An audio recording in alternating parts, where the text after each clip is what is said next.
your prospect knows your intention, whether you're hiding it or not. They know your intention. If your intention is to improve their life and you are passionate about that, they're going to feel that. If your intention is to make the next commission, they're going to feel that as well. And now you're going to have to have done a different sales job. You're going to have to get them wanting you to do that. And the truth is, most of them are not going to do that. Most of them are going to see the insincerity and they're going to go, no, we'll find another way.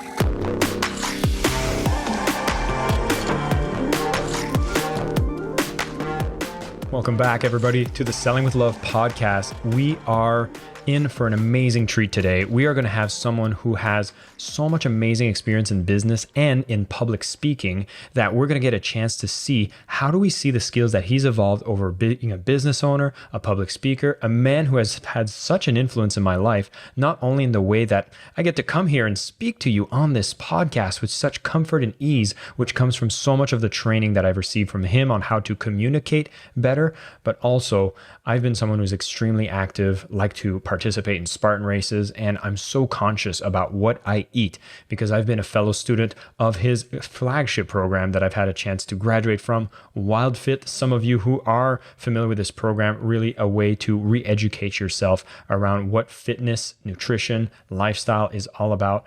And I really love that Eric, whenever it is that he touches, he has this sort of little magic that happens to it. And I'm so excited that he's going to be coming here to share. He's a returning guest to the podcast. We'll put some show notes to some of his past talks that he's done around running a business, entrepreneurship. But today, I really wanted to focus on something that happens when you build multiple businesses, go into different industries, is the common thread that comes in every single business you start, which is sales is required.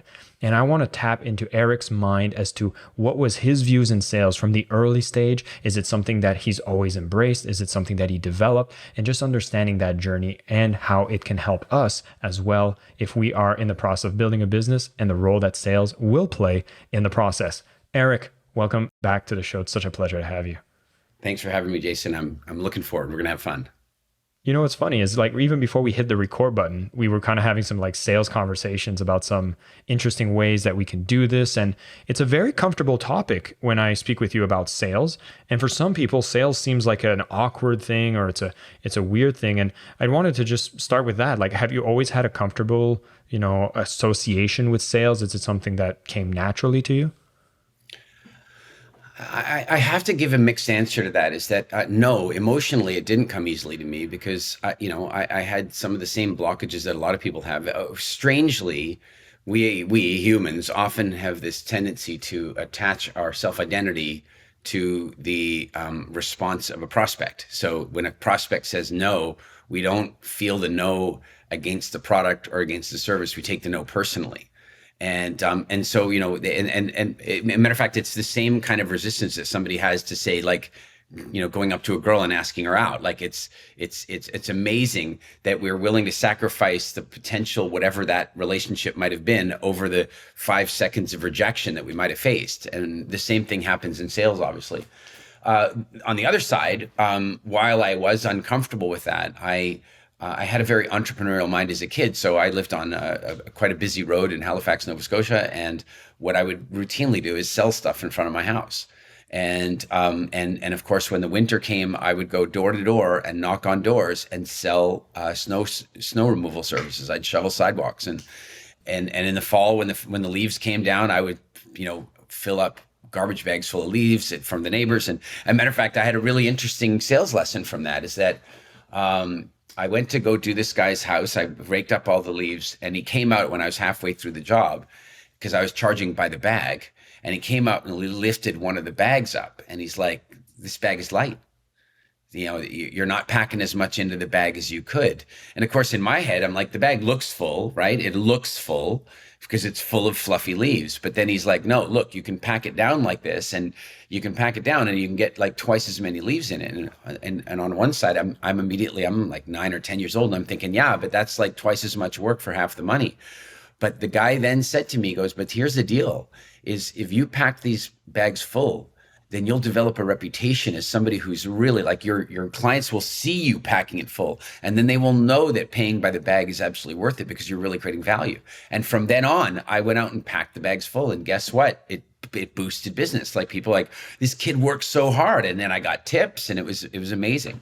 So I guess I had a resistance to it, like many people, but I had a grander purpose, and that was, I wanted to make money, and I enjoyed adding value for people. So that pushed me to overcome whatever nervousness I felt about selling.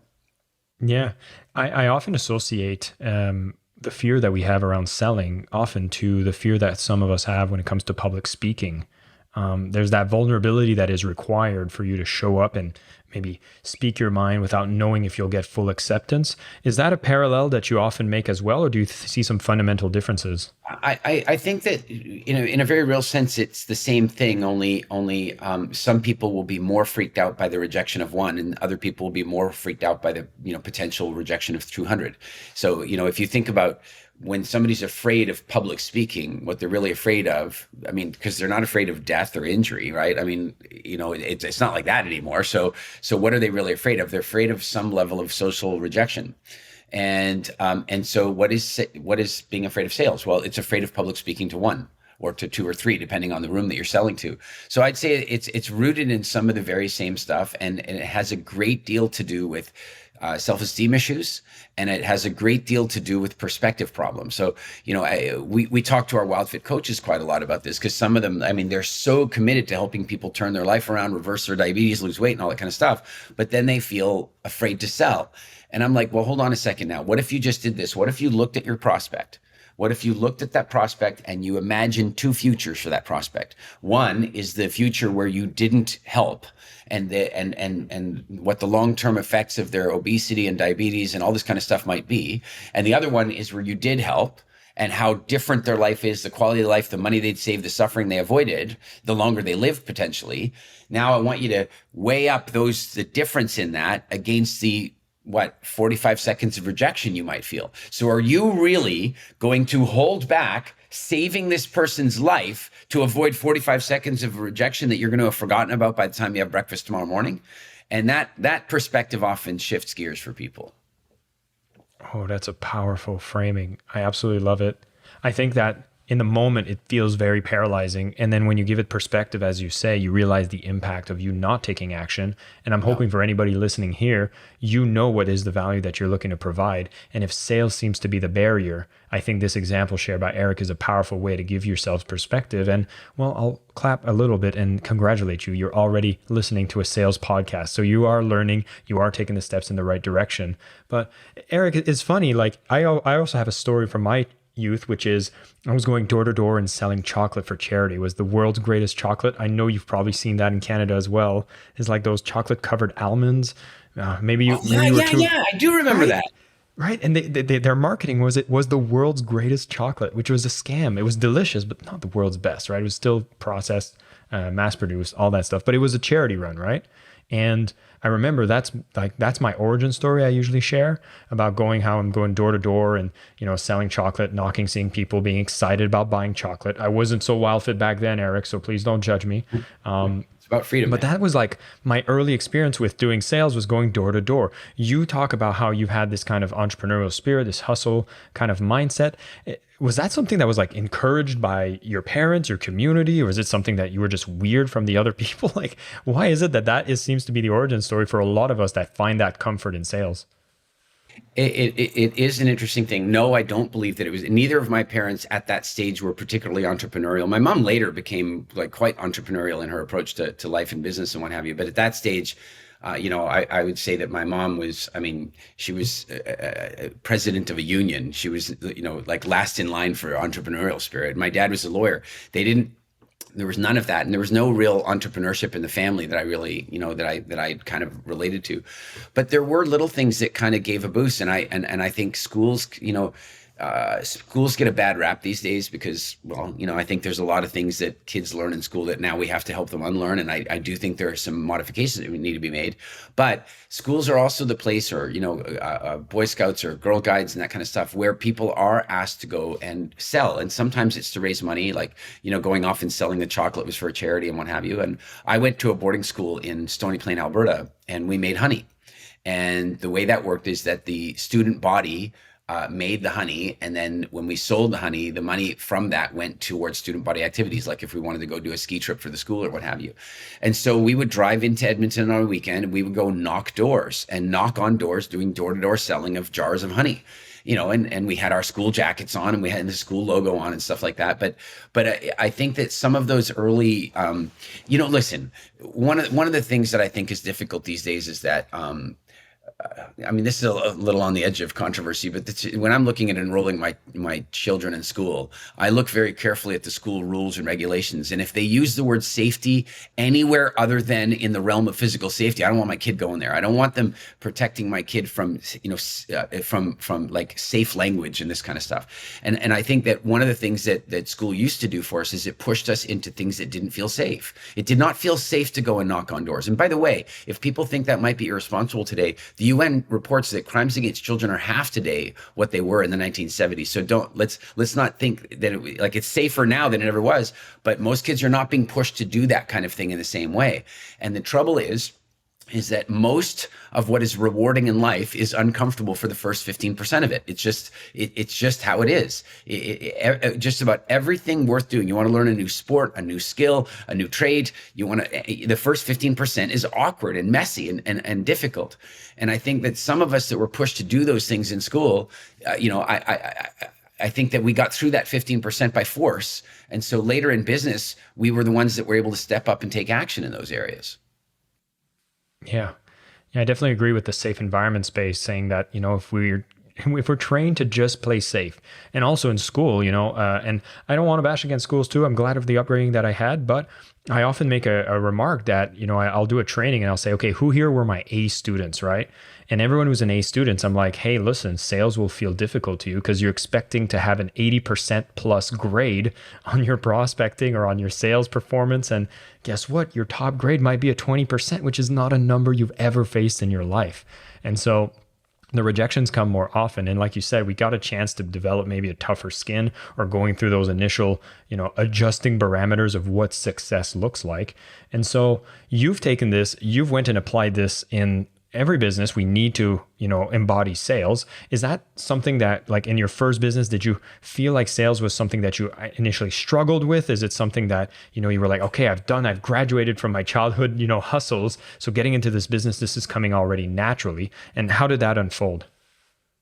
Yeah, so I before I started my business, I was working for a tech startup in Vancouver, Canada, and I was the first salesperson. Well, they'd had a few before me, but none of them had worked. So I was the first one that worked. And then we grew the company very heavily after that. Once we found that sales model that worked and what have you, and as is often the way in these situations, the shares and equity that I was promised as a founding member, the owner decided to reconsider his position about that. And so one day I resigned, and I was in a tough position. I was in another country, and I had accepted this relocation to England, and all of a sudden I don't have a job. And I'm kind of freaking out about what's next in my life. And circumstances led to me starting my own business because I couldn't get a work visa. I wasn't even legally allowed to be in the UK working because I had quit my job. So now I had to start a business, right? So I still distinctly remember I lived in this little house in a little cul-de-sac in Rincton in the west of England, just outside Bristol. And I was sitting in my house, sitting on the carpet with a glass table, and I'm doing business planning and designing logos and stuff like that. And I kept having this voice in the back of my head going, well, none of this shit matters if you don't sell some stuff, right? Yeah, but I got to get it right. I got to get the website up. And this voice kept saying, none of this shit matters if you don't sell some stuff. And so all of a sudden I got out to about 2 weeks, and I started facing the economic reality of, oh my God, I actually do have to sell some stuff. It's like, there's no, and so immediately I started working on that, and I learned some really powerful things about that. One of the most powerful things was that, for me, was recognizing that when you start a business, you often have to do many, many different jobs. And if you have any emotional resistance to selling, you're going to find a way to procrastinate it all the time.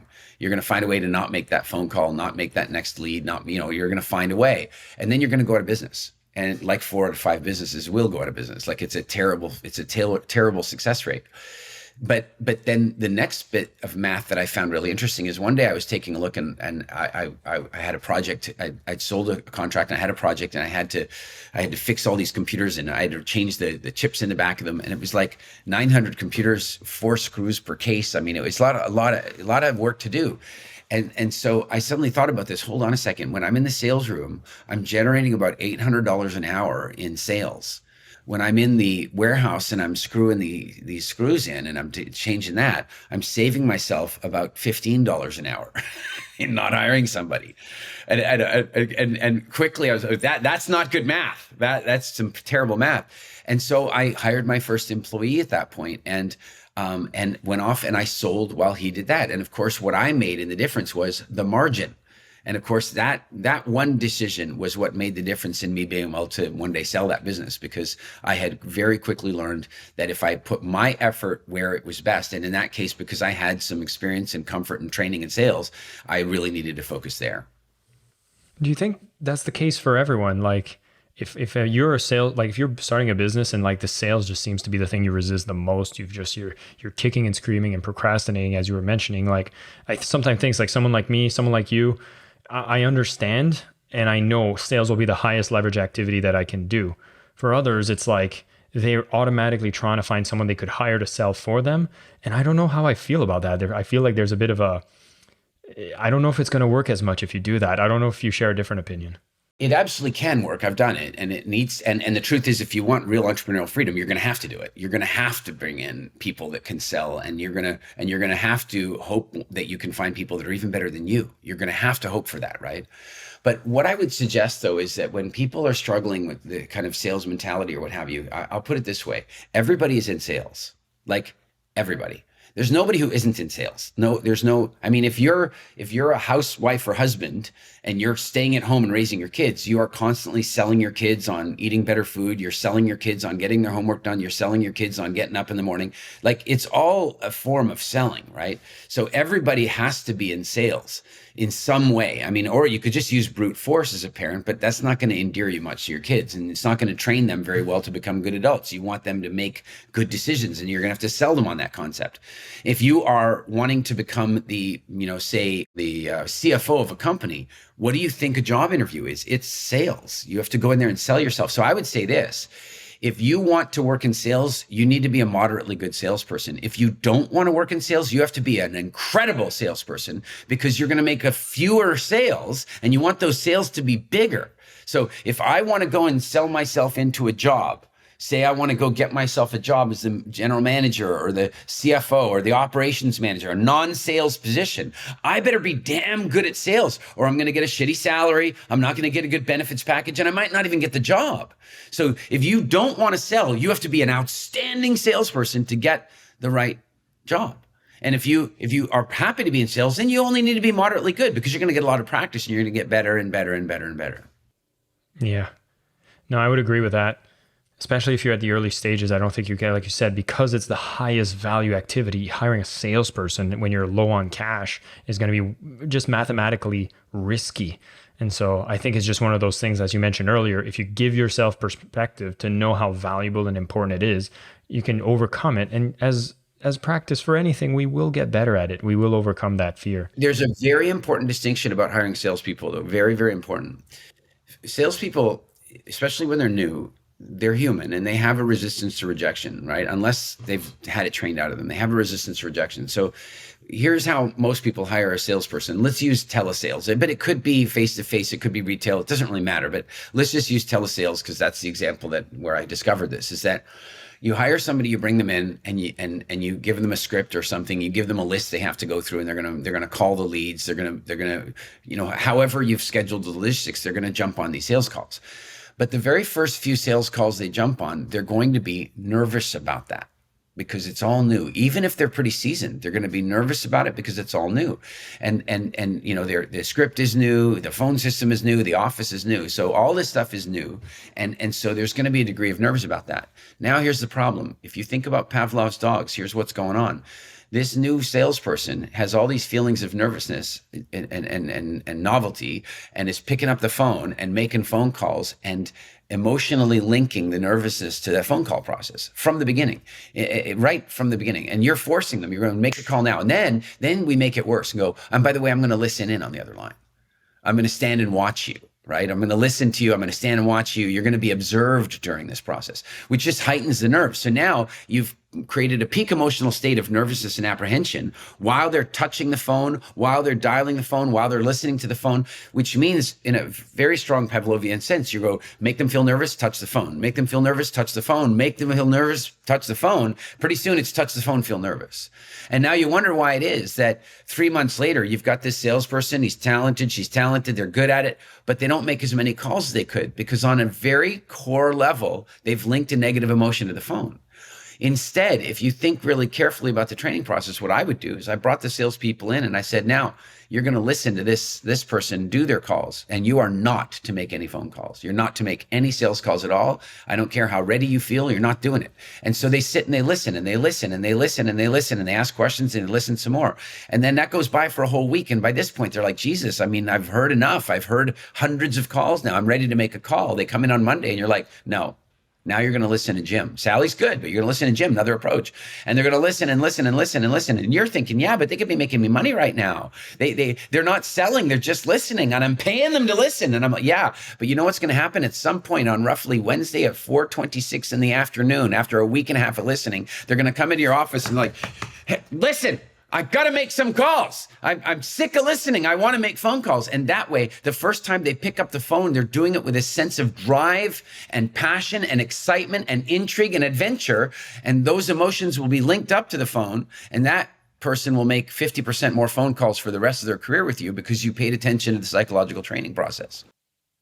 Ooh, that is ninja. I also have to say, I don't want to say too much, but I feel like I've went through an experience of a training with you that might have used some similar mind-inducing techniques to really change powerful behaviors. But I'll leave it at that. For those of you who are wondering what I'm talking about, all I'm going to say is in the show notes, you'll see some links to some of the things that Eric does, whether it's business training, public speaking, or nutrition education.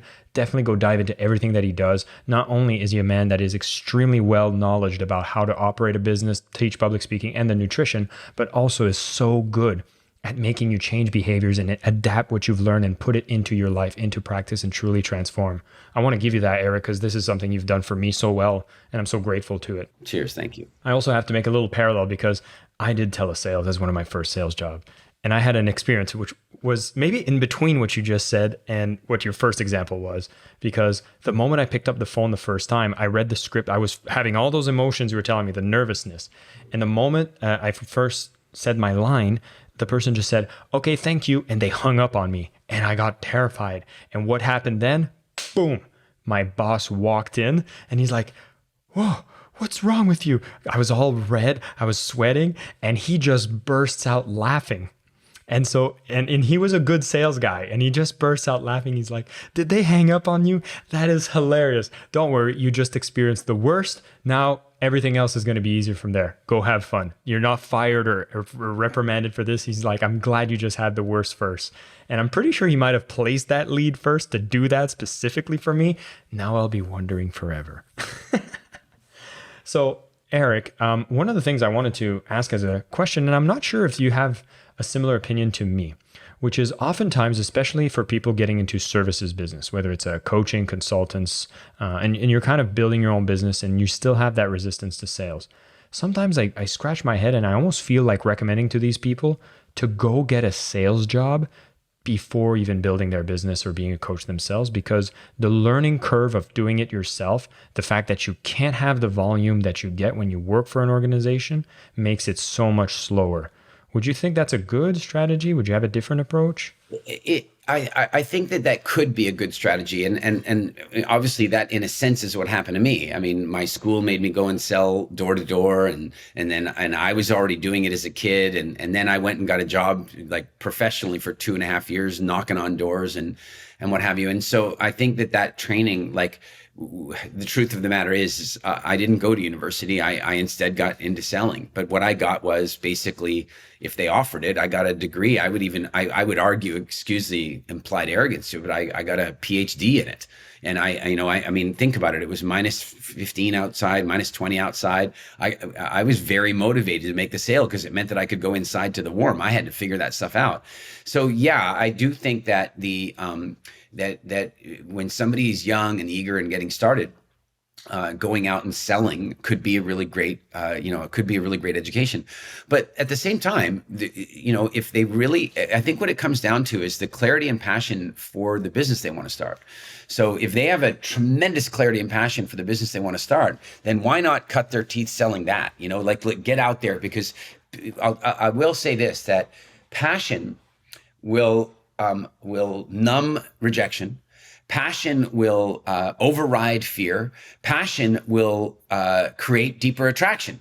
So if somebody has a really strong passion for what they're doing, then they should go sell that, because that passion is in itself infectious. And as I said, it's anesthetic. Like if you have a tremendous passion and somebody doesn't buy from you, you feel sorry for them. I mean, that, honest to goodness, like with WildFit, I mean, look, I started as a hobby coaching business about 10 years ago. Now some 50,000 people around the world have done this program in over 100 countries. And I can tell you that to this day, I bump into somebody on a plane and, you get into the conversation of, what do you do for a living? I feel bad about this, but I'm sitting in the plane and there was a gentleman who had accumulated a little extra body size than would be ideal for flying. And he's coming down the aisle. And I hate to say this, but I'm sitting there going, not next to me, not next to me, please, not next to me. Because he's going to spill over into my seat. I know it. And no kidding, the universe lines him up and he slides right into my seat right beside me. And then he spills over the arm of my chair. And I'm sitting there and I'm going, and I have to sit like this for the next 4 or 5 hours. But then I did what you're supposed to do in sales. I became empathetic. I stopped being selfish. I stopped thinking about me. And I thought about this poor guy. He's sitting with his arms like this because he knows that if he relaxes, his arms will spill to the sides and then his arm will end up in my lap. And, and I know he's sitting there feeling self-conscious about how his weight is and the people are judging him and how he knows that he's making me uncomfortable. And all of a sudden I tapped into all that. Very important key in sales, in my opinion, is to tap into the prospect. So I turned to him and I go, they just don't make these seats big enough for any of us. So don't worry about it. And I didn't say for him, I said for any of us, like they're just not big enough. And he goes, yeah, tell me about it. And I said, listen, just relax. Let's put the seat up. I can move over a little. Let's put the arm up and you're going to be a little more comfortable. Just chill out. Don't worry about it. Now he totally relaxes and we have a conversation. I asked him what he does for a living. He's like, I fly all the time. I'm in corporate sales, blah, blah, blah. He then does what? Now, by the way, notice I didn't try to sell anything. Notice that all I did is apply some empathy and a concern for him. And then I started asking him questions and I started listening. Those are all the first steps to selling anyway. I may not have intended it that way, but that's what's going on. Then, since I asked him what he does for a living, what's he going to do? He's going to ask me what I do for a living. And I said, well, as it turns out, I help people change their relationship with food and that sort of stuff. And he's like, no kidding. That's something I've been struggling with my whole life. Now, at this point, it's a sales conversation, right? But here's what I want you to know. If I fail to help this guy, I don't feel rejection. I feel sorrow for him. I feel like I've let him down.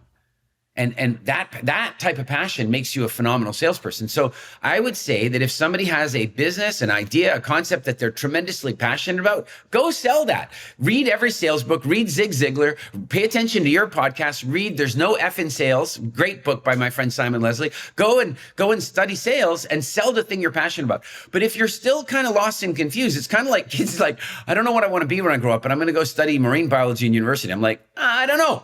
Maybe first find out what you're passionate about. If you don't have that passion, then go and learn a skill that works in every area of life. And that happens to be sales. Beautifully put, Eric. And I've called out a few of my own students because like one of the reasons you are able to show up that way is number one, you have a great product. Like you have a system that transforms. You've seen it happen. You've consistently produced the results. And so when it comes to selling, there's no fear or resistance that you'll disappoint the person because you'll have all the tools, the best disposal to be able to help them transform. And I've also scolded or just gently, pointed a fact for some of my students, which was, Are you more afraid that they're going to reject you, or are you more afraid that they're going to say yes and you won't deliver on what you promised? And that becomes a sensitive point when it comes to sales. So sales often becomes the scapegoat for the lack of success, when sometimes you have to go back to the product. Which brings me to your early days of WildFit, because now I know it's an amazing product. You have case studies, you refined the process, and it's beautiful. But you started somewhere. And for some people, when they're starting, they're like, well, I can't sell confidently because I don't have the case studies. I'm just getting started and my product isn't perfect yet. Yeah, that's a tricky stage when you're developing something yourself. There's no question about it. When I started WildFit, I had one big advantage, and that it was a hobby. You know, I wasn't starting it to build this huge business or whatever. I was starting it as a hobby, and I was starting it for experimental purposes. I wanted to test the theories. So, and I knew that what I needed to do is go and get results to do that. And so the very first class that I did, I sought out volunteers. I didn't sell them the seats in this traditional sense of making them pay. But hey, hang on a second. That makes it something you got to remember is that doesn't mean I didn't have to sell them. I still had to sell them. In fact, funny thing is, when you're offering something for free, you almost have to be a better salesperson, because when if it's free, it's like, whoa, why? Why is it free, right? So I still had to sell, and I had to sell with the confidence in my belief rather than the confidence in my results. I had a very strong belief that it was going to work. I had a very strong concept that it was going to work, but I didn't have the let's say, empirical data or proof at that point. And in that case, it was really a matter of, look, I really believe this is going to work. And I think the truth of the matter is, I wouldn't sell anything that I didn't have at least that level of belief in. And of course, within the first 3 classes, I now went from, conceptual belief to certainty that I know that this works. And of course, that makes the selling process a little easier. Yeah. I think you touched on something, 2 things actually that I pick up from that is, number one is, you had that inherent belief. And I think it's worth taking a chance when you've got the right ingredients. Maybe you've had some life experiences or some certifications and you have the best of intention. I think it's worth taking a risk. It's just like getting in any relationship. You're going to show up with your best foot forward. You're going to take care of the people. And I have no doubts that if you're already listening to a podcast called Selling with Love, you're trying to do some good in the world, right? But there's another thing, is the fact that it was a hobby means you didn't need to be desperate. You didn't need to be needy. You didn't need to rely on the sale for life or death or for subsistence. And I think that actually makes a big energetic shift. I think sometimes if you're going into, starting a business and having to do sales and you need that sale to happen, then you become a little too needy, desperate, and you're clinging on to any prospect that walks your way. And, I would say that because people in that situation might have found themselves in an industry, which I'm sorry, I am going to take a little dab at it, but I'll say MLM will happen to be a bit predatory on getting people that are in a more desperate state, which then you become needy, you go to friends and family, and it's kind of, the business model has no problem, but the fact that the people that ends up going selling might be coming across too needy. And I think having that buffer is a very big necessity to come from a place of love, as I would say. There's a really great scene in the show Better Call Saul. I've only ever seen 3 episodes of it, but in one of the early episodes, Saul is a 5th-rate lawyer, and he's starving and he can't pay the rent and he's getting kicked out of his office. I don't remember the whole, but he's basically up against the wall financially. And he's talking to this couple, and they're definitely going to need legal representation because of some event that's coming down the pipe. And he's sitting in a cafe talking to them, and he's describing, look, a lawyer is something you want to have in advance. You don't want to get it after the fact. I'm here to help you now. And he's doing this whole sales pitch, and then he slides the contract across the table, and he's like, so all you guys have to do is sign this here, and and you've got the official retainer letter signed, and I can start preparing your case now. And he slides it across the table, but now you're in that moment of truth. Are they going to sign? This is the sales pitch. Are they going to actually sign? And the producers and the directors of photography for Breaking Bad and Better Call, they're phenomenal. So they shoot these incredible angles, and they come in and they show the husband, and the husband is looking at the contract, reading the contract. The wife, they look at the wife, and the wife is looking straight at Saul.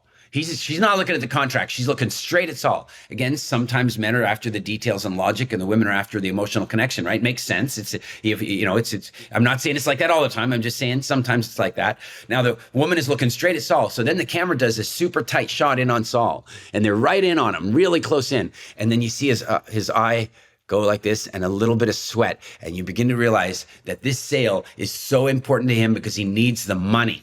And that takes the sincerity out of it. And she pushes the contract back across the table and she goes, no, we're going to find somebody else. And then he tries to give his business card to the husband. Oh yeah, you guys should think about it overnight anyway. You should think about it overnight. Tries to hand the business card to the husband because he sees he's got the sale there. Wife grabs and go, yeah, don't call us. We'll call you effectively. And what happens in that scene is one of the most powerful lessons in sales. And that is that your prospect knows your intention, whether you're hiding it or not. They know your intention. If your intention is to help them, grow their business, if your intention is to help them lose weight, if your intention is to improve their life and you are passionate about that, they're going to feel that. If your intention is to make the next commission, they're going to feel that as well. And now you're going to have done a different sales job. You're going to have to get them wanting you to do that. And I worked for a sales organization that did that. We would actually use our say, oh, if you buy from me, I get to go to Hawaii. I mean, that's the most manipulative rubbish in the world. But if you don't have that kind of passion for the product or service, then you're going to have to get the client to want you to make money to make the sale. And the truth is, most of them are not going to do that. Most of them are going to see the insincerity and they're going to go, no, we'll find another way. Eric, you are one of the most perfect guests I could bring on this show because you speak the same language with the same mindset. And that's exactly what I love to hear, is understanding that emotional exchange happens in every sale and you have to come from that place of love. That is exactly what I'm hearing from you. I'm so glad that you're reinforcing it. And honestly, this has been a fantastic conversation through and through. I wanted to just close some personal news on you and just, sharing what's something exciting happening to you. 2023 is around the corner. What's some of the big things on the horizon that you're excited about? Well, after 3 years of hiatus, our speaking academy is back online, and I'm super excited about that. I'm not selling it; it's sold out, but I'm super excited that we get to do that in Tallinn at the end of the month. And this is sort of unofficial, but I don't mind sharing it with you on your podcast. I finally have, I've been working on a number of books that I know you're aware of, and it looks like we have publication dates. So we've got a book coming out at about a year from now and another one about a year after that. And I'm very, very excited after all my friends have been, you got to write a book. And I'm like, you know what I think I'll do? I'll go create some real world results. And then when I have a book, people will already want to buy it. It'll make it easier to sell. And by the way, there's an important lesson in that. And I think this is important. The word selling, you can use it in two different ways. You can use it as like, I'm selling something in this moment. Somebody's giving me money and I'm selling something in this moment. But the other version of the word selling is convincing, right? So in other words, when you're selling someone on an idea, you're convincing them on an idea. When you're selling somebody a service because they're buying it, the convincing's already done. So the word has these two different meanings. And what I want to suggest is that if you build a strong enough value proposition, you build enough attraction, with your passion, with your real world results, then you will need to do less of the convincing selling and you will get to do more of the transaction selling.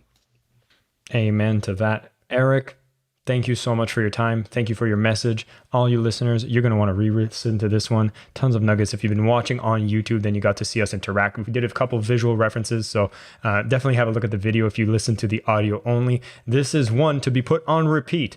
Eric, once again, thank you so much for coming. It's always a pleasure to chat with you. All the best with your project. I was very jealous for all the people who get to experience you live once again for the public speaking training. It's something I've went through and had transformational results. I'll make sure for everybody here, show notes will include some links to follow Eric, see all his programs. Make sure you follow him and connect with him on the socials. And of course, his books are going to be coming out. Those are going to be things you'll want to pick up. Thank you, everybody, and keep selling with love. I am your host, Jason Marc Campbell, and this is the Selling with Love podcast.